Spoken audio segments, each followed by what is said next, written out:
maka damai sejahtera akan seperti sungai yang tidak pernah kering, dan kebahagiaanmu akan terus berlimpah seperti gelombang-gelombang laut yang tidak pernah berhenti.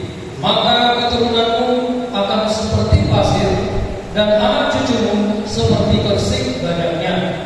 Nama mereka tidak akan dilenyapkan atau ditiadakan dari hadapanku. Berdasarkan firman Tuhan ini, saya memberikan judul khotbah pada hari ini, buah dari ketaatan bagi kita dan keturunan kita. Buah dari ketaatan bagi kita dan keturunan kita. Jemaat Tuhan yang terkasih, mari kita melihat, kalau kita taat, apa yang kita terima? Kalau kita taat, buah apa yang akan kita nikmati? Kalau kita taat, apa dampaknya bagi kita dan bagi orang lain, khususnya yaitu keturunan anak cucu kita. Jadi ini sangat luar biasa. Tuhan berfirman, manfaatnya bukan hanya bagi kita, tapi bagi keturunan kita, bagi anak cucu kita. Sekiranya engkau memperhatikan perintah-perintahku, artinya kalau engkau, ini syaratnya, kalau kita orang percaya pada masa kini memperhatikan perintah-perintah Allah, itu artinya kita mendengar, dan di dalam kita mendengar dengan sungguh-sungguh, ada di dalam diri kita sebuah tekad. Aku mau melakukan firman ini di dalam kehidupan bersehari-hari. Amin. Ini yang Tuhan inginkan terjadi dalam hidup kita. Sekiranya kau memperhatikan perintah-perintahku, perhatikan buah yang akan kita terima secara pribadi, maka damai sejahteramu akan seperti sungai yang tidak pernah kering. Yang pertama, kita akan menerima damai sejahtera yang melimpah di dalam hidup kita. Damai sejahtera Allah yang melampaui segala akal itu akan memenuhi, memelihara hati dan pikiran kita. Ini yang Tuhan ingin berikan kepada kita. Jemaat Tuhan yang terkasih, damai sejahtera tidak bisa dibeli dengan uang. Amin. Damai sejahtera bahkan tidak bisa dibeli, kita nikmati dengan hanya sekedar rajin ke gereja dan ikut pelayanan. Itu adalah hal yang baik. Tetapi Tuhan ingin ketika kita beribadah melayani itu didasarkan kepada ketaatan, karena kita mengasihi Allah. Amin. Damai sejahtera. Terus bagaimana penerapannya? Saya mau membawa kita ke ayat yang terkenal, sering sudah saya sampaikan. Yesaya 32 ayat 17. Di mana ada kebenaran, di situ akan tumbuh damai sejahtera, dan akibat kebenaran ialah ketenangan dan ketentraman untuk selama-lamanya.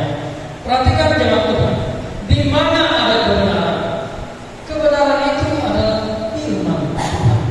Kebenaran itu adalah perintah-perintah Allah untuk kepentingan kebaikan kita. Jadi artinya,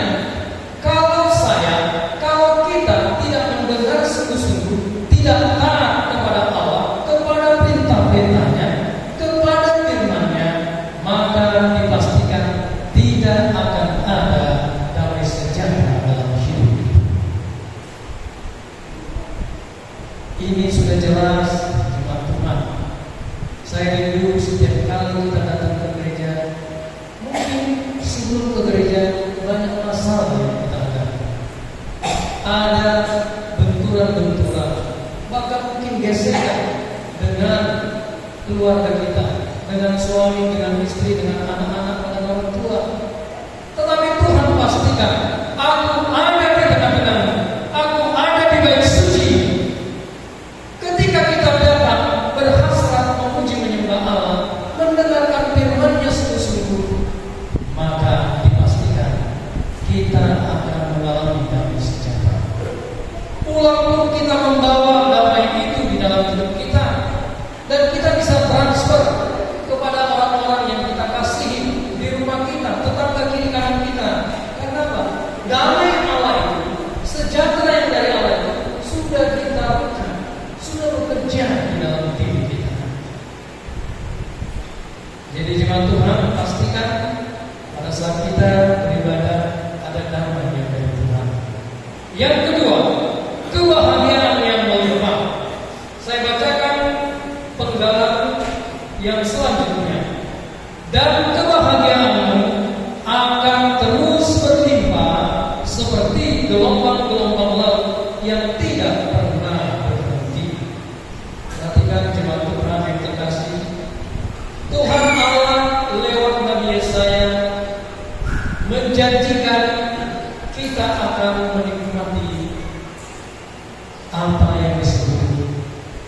kebahagiaan yang melimpah. Kalau dikatakan melimpah, itu meluap dari diri kita. Apapun keadaan di sekitar kita, kita tetap ada di dalam kebahagiaan. Kita tetap bisa bersukacita. Kita tetap bisa bersyukur, alhamdulillah. Betapapun dalam hidup kita, dalam rumah tangga kita, dalam keluarga, dalam pekerjaan kita, dalam hubungan kita dengan orang lain, ada masalah, ada gesekan, ada hal-hal yang tidak enak, tetapi Tuhan memastikan kalau engkau taat, kalau engkau mengikuti perintahku, kalau engkau mengikuti dan taat kepada firman-Ku, maka kebahagiaanmu akan terus mengalir seperti gelombang-gelombang laut yang tidak pernah berhenti. Artinya jemaat Tuhan, kebahagiaan itu punya syarat, yaitu ketaatan. Damai sejahtera itu punya syarat, yaitu ketaatan. Berarti logikanya, kalau kita umatnya pada suatu momen tertentu tidak taat, berarti kebahagiaan itu, damai sejahtera itu tidak ada. Saya mau bacakan bagi kita. Ada firman Tuhan Yesaya 48 ayat 22, ayat yang terakhir. Tidak ada damai sejahtera bagi orang-orang fasik, firman Tuhan. Artinya apa firman Tuhan? Pada saat kita tidak hidup di dalam firman-Nya, pada saat kita melakukan hal-hal yang tidak baik, hal-hal yang jahat, sadar atau tidak sadar, maka kita akan kehilangan damai sejahtera. Kebahagiaan yang melimpah itu sirna dari dalam hidup kita. Jemaat Tuhan, coba kita renungkan diri kita. Jujurlah terhadap diri kita. Ketika kita tidak taat, ketika kita menolak firman Tuhan, pertanyaannya, adakah damai di dalam hidup kita? Adakah kebahagiaan sukacita itu di dalam diri kita? Apakah itu bekerja dalam hidup kita? Jawab sendiri. Amin. Jadi ini yang Tuhan berikan. Dua pertama yang berkaitan, yaitu dampak ketaatan bagi diri kita sendiri. Buah ketaatan bagi kita yang ada, yang menerima, mendengarkan firman Tuhan. Tuhan Allah berkata, ada damai sejahtera, ada kebahagiaan yang berlimpah di dalam hidup kita. Kemudian yang selanjutnya, perhatikan dengan baik ayat yang ke-19, saya bacakan. Maka keturunanmu akan seperti pasir dan anak cucumu seperti kersik banyaknya. Nama mereka tidak akan dilenyapkan atau ditiadakan dari hadapanku. Perhatikan dengan baik. Ternyata lewat kebenaran firman Tuhan ini ada sebuah prinsip yang harus kita pegang. Ketaatan kita akan berdampak kepada anak cucu kita. Bagaimana kita mengikuti firman Tuhan, mendengarkan perintah-perintahnya dan melakukannya di dalam kehidupan kita, dipastikan ini akan berdampak bagi keturunan anak cucu kita. Jadi jemaat Tuhan, perhatikan dengan baik. Kalau kita taat, itu bukan hanya bagi kita manfaat, tetapi keturunan kita, keluarga kita akan menikmati itu juga di dalam hidup mereka. Amin. Amin jemaat Tuhan. Amin. Jadi di sini sudah jelas. Yang pertama, janji Tuhan, dampak dari ketaatan, buah ketaatan yang nyata di dalam hidup kita, itu juga akan Tuhan kerjakan di dalam keturunan kita. Bagi keturunan kita, Tuhan akan memberikan buah dari ketaatan itu untuk dinikmati oleh keturunan anak cucu kita. Karunia Tuhan akan membuat keturunan kita bertambah. Memang ini adalah pengertian keturunan secara biologis. Amin. Tetapi jauh lebih dari itu, Tuhan ingin berkata ada keturunan secara rohani. Kita ini disebut anak-anak Abraham. Padahal kita bukan orang Israel. Kita ini orang Indonesia. Kita ini orang Batak. Tetapi kenapa dikatakan kita ini anak-anak Abraham? Bapak orang beriman itu adalah Abraham. Berarti kita kalau taat seperti Abraham, kita juga disebut sebagai anak-anak Abraham.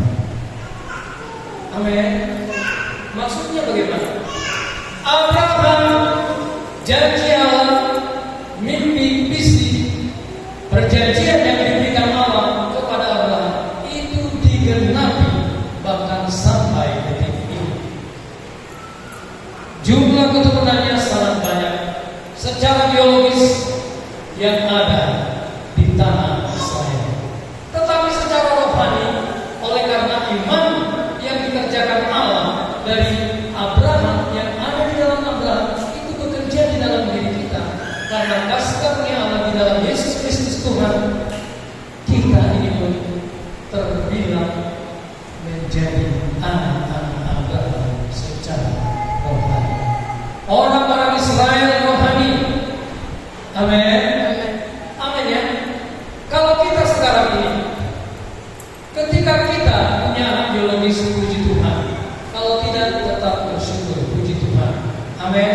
Tetapi Tuhan ingin kita juga bukan hanya memiliki anak-anak secara biologis. Tuhan mau kita memiliki anak-anak secara rohani. Ketika kita memberitakan Injil, orang mendengar, menanggap, membuka hatinya, menerima Yesus sebagai Tuhan dan Juru Selamat di dalam hidupnya, maka mereka yang menerima Yesus karena pemberitaan Injil yang kita sampaikan, mereka itu adalah anak-anak Tuhan kita. Bahkan ketika mereka memberitakan Injil juga, orang lain menerima, mereka itu terbilang cucu-cucu rohani kita. Amin. Paulus memiliki anak rohani mungkin banyak, tetapi yang dicatat, yang sering disampaikannya itu adalah Timotius. Titus juga termasuk anak rohani. Jadi luar biasa. Fisik diberikan, ditambahkan keturunan, tetapi secara rohani juga Tuhan berikan, tambahkan. Dan anak cucu seperti gersik banyaknya. Keturunan anak cucu kita dijelaskan lebih jauh lagi, ditekankan anak cucu kita. Seperti apa? Gersik banyaknya. Dan itu sudah digenapi Tuhan di dalam diri Abraham. Dan itu juga akan digenapi dalam diri kita kalau kita taat kepada perintah-perintahnya, taat kepada Tuhan Allah. Amin. Yang selanjutnya, buah dari ketaatan bagi keturunan kita. Nama mereka tidak akan dilenyapkan atau ditiadakan. Jemaat Tuhan yang terkasih, seperti yang saya bilang tadi, ketika Paulus memberitakan Injil dan Timotius menerima dan menjadi anak rohaninya, nama Timotius tidak akan dilenyapkan. Amin. Nama orang-orang yang mendengar, menerima Injil tidak akan dilenyapkan. Itu adalah keturunan kita. Itu adalah anak cucu kita secara rohani. Tetapi juga keturunan Abraham yang hidup dari iman Abraham, mereka juga tidak akan dilenyapkan namanya dari hadapan Allah. Jadi jemaat Tuhan, renungkan dengan baik betapa pentingnya, betapa berharganya sebuah ketaatan, betapa berharganya ketaatan sebagai wujud kasih kita kepada Allah. Tuhan sangat senang kepada kita yang melangkah dengan iman. Orang yang melangkah dengan iman itu akan nyata ditunjukkan hidup yang taat kepada firman-Nya, hidup yang taat kepada Tuhan Allah. Jadi ketaatan ini sangat berharga dan dampaknya sangat luar biasa. Ulangan 30 ayat 19, 1-2 ya. Aku mengambil langit dan bumi menjadi saksi terhadap kamu pada hari ini. Kepadamu kuperhadapkan kehidupan dan kematian,